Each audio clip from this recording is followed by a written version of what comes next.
Stitch is back, alright. And today, we're looking at differences between the original Lilo and Stitch and its 2025 live-action remake. Spoilers for both. You sure that's a dog? Yeah. Rough. Number 10, Experiment 627 Tease. In the original, Dr. Jumba Jookiba said he'd never make more than one genetic experiment. Create something? But that would be irresponsible and unethical. I would never, ever make more than one. That turned out to be a lie. As we'd see later through various Lilo and Stitch spin-offs, Jumba made hundreds of experiments, Stitch being 626. While the first film doesn't get into Jumba's other creations, the remake hints that Stitch is only the tip of his ambitions. Place that idiot scientist under arrest. I prefer to be called evil genius. Feeling that Earth has turned Stitch soft, Jumba plans on upgrading him to Experiment 627. Introduced in Lilo and Stitch the series, 627 resembles his predecessor, but with a cone head, red exterior, and more destructive powers. As all strengths of 626, none of weaknesses, does not sink in water, available in tasteful earth tone colors, and absolutely, positively cannot be turned to good. Where most of Jumba's experiments can be redeemed, 627 is the embodiment of evil. Yet he's not to be confused with Experiment 629, aka Leroy, Stitch's evil twin. Number 9, Portal Guns. The Lilo and Stitch franchise has always been heavy on alien technology and weapons, most notably the Plasma Blaster. The remake introduces another nifty gadget, the Portal Gun. In addition to paving the way for an Ice Cream Man cameo, the portal device plays a key role during the climax. No, wait!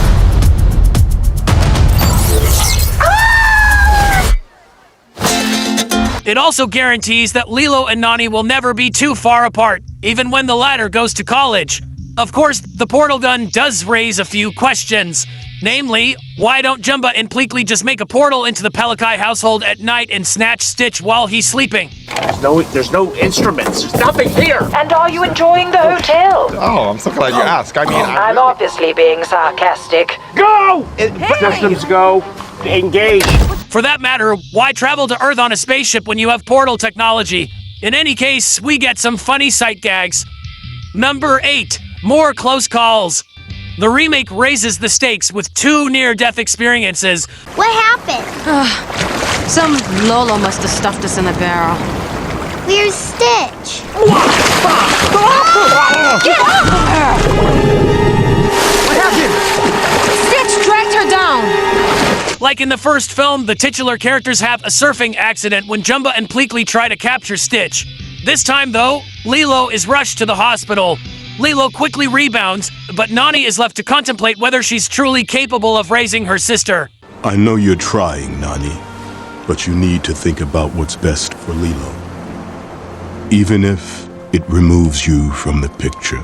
Stitch also has a close call during the climax when he merely drowns.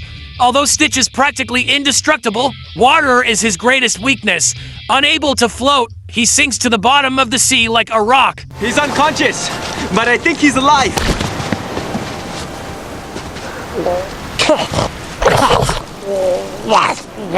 Stitch is willing to sacrifice himself to save Lilo, but Nani comes to his rescue. It's a nice addition that displays Stitch's physical limits and emphasizes that no family member gets left behind. Hana means family. Family means nobody gets left behind. Or forgotten. Number 7, New Neighbor.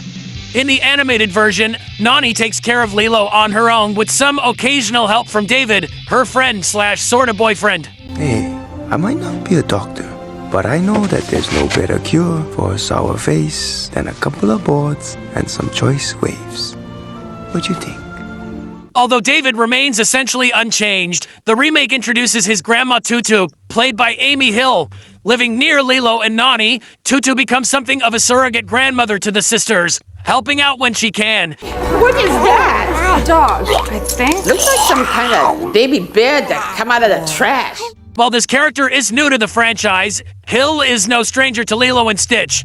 In the 2002 film and subsequent series, she voiced the local fruit stand operator, Mrs. Hasegawa. I can't talk now, dear. I'm waiting for someone to answer my ad. That's why I'm here. Tutu plays into the film's overarching theme of Ohana, showing that family isn't restricted to blood relatives. It can extend to a neighbor who looks out for you, or an alien you adopt as a dog. So many of the most unusual stray cats come to live with me here. But I don't mind. They keep me company. Number 6, Stitch's adoption. Stitch's arrival on Earth plays out pretty much the same, although he wreaks havoc at a wedding before getting run over this time. Thinking his crashing ship is a shooting star, Lilo wishes for a friend, which Nani overhears. Shooting star! I wish for a friend. Like a best friend. In the animated feature, this prompts Nani to take Lilo to the animal shelter, where she adopts Stitch. Nani isn't present in the remake's adoption scene, however. Instead, it's Tutu who allows Lilo to visit the shelter where she encounters Stitch. The decision to adopt a dog is more spontaneous, with Nani later learning about Lilo's new pet. He's so cute and fluffy. He is your responsibility. Got it. We promise. Yeah. The remake also glances over the bit where Lilo pays $2 for Stitch, which plays a more important role in the original. Hey! 3 days ago, I bought Stitch at the shelter. I paid $2 for him. See the snap? I own him. If you take him, you're stealing. Number 5, Disguises. One of the original's funniest running jokes sees Jumba and Agent Pleakley trying to pass themselves off as humans by wearing everyday outfits. You can't shoot, and you can't be seen. Look at you! You look like a monster. We have to blend in. Apparently, this is enough to make people overlook Jumba's 4 eyes and Pleakley's cycloptic nature. In the remake, they instead make copies of human bodies, blending in as Zach Galifianakis and Billy Magnuson. That's one way to keep the visual effects budget under control. He's not a pet. He's dangerous. Dangerously cute. While Magnuson in particular has the energy of a cartoon character, we do miss seeing Pleakley in drag. When asked why Pleakley doesn't wear a dress in his film, director Dean Fleischerkamp simply said, "I tried," revealing what appears to be unused concept art.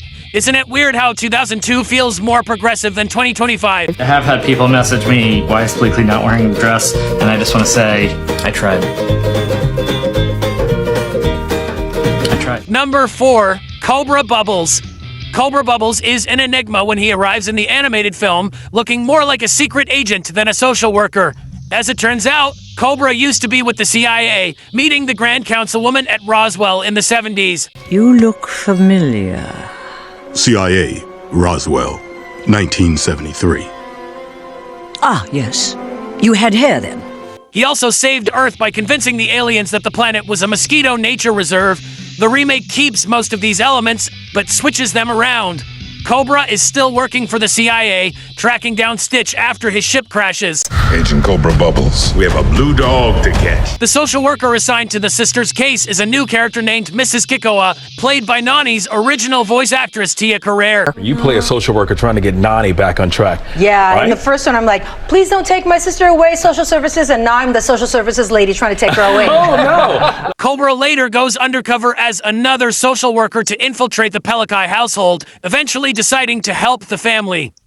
Number 3, Captain Gontu MIA. The most prominent character missing from the remake is Captain Gontu, the Grand Councilwoman's right-hand alien. The mission is in jeopardy. This could be your chance to redeem yourself, Captain Gantu. How soon will you be prepared to leave? Immediately. When Jumba and Pleakley struggle to bring in Stitch, Gontu is tasked with getting the job done. Gontu not only fails, but also endangers humans in the process, resulting in his dismissal from the Galactic Federation. Grand Councilwoman, let me explain. Silence!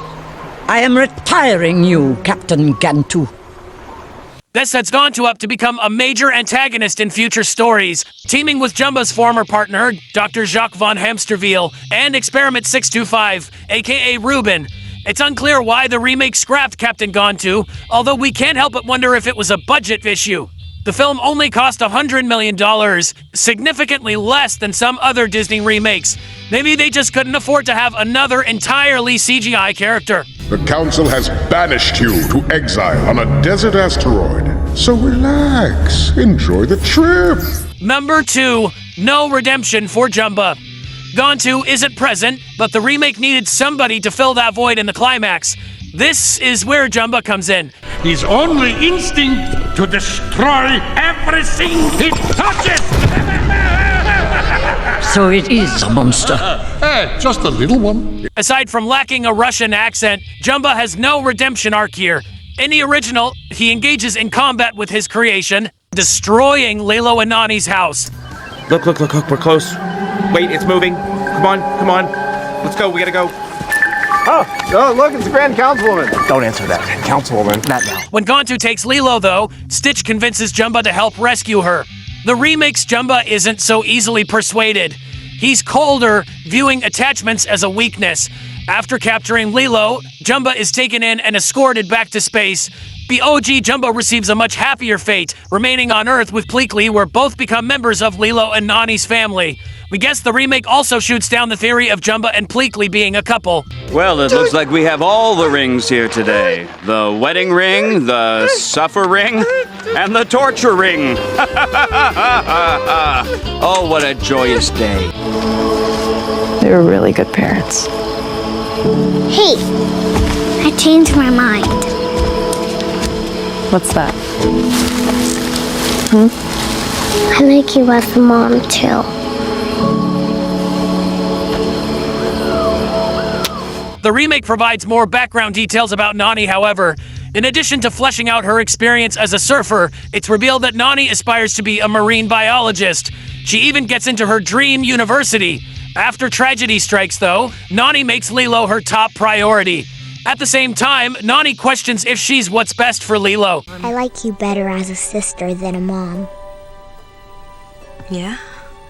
And you like me better as a sister than a rabbit, right? Oh. Yes. Yes, I do. She seriously considers letting social services step in, potentially giving her sister a better life. In the end, Tutu steps up to help raise Lilo with additional assistance from Cobra, David, and Pleakley. This allows Nani to attend college, but thanks to the portal gun, commuting has never been easier. What about Ohana? He hasn't been here that long. Neither have I. Dad said Ohana means family. Huh? Ohana means family. Family means Nobody gets left behind. Or forgotten. What did you think of these changes? Let us know in the comments. Sometimes things have to change. And maybe sometimes they're for the better.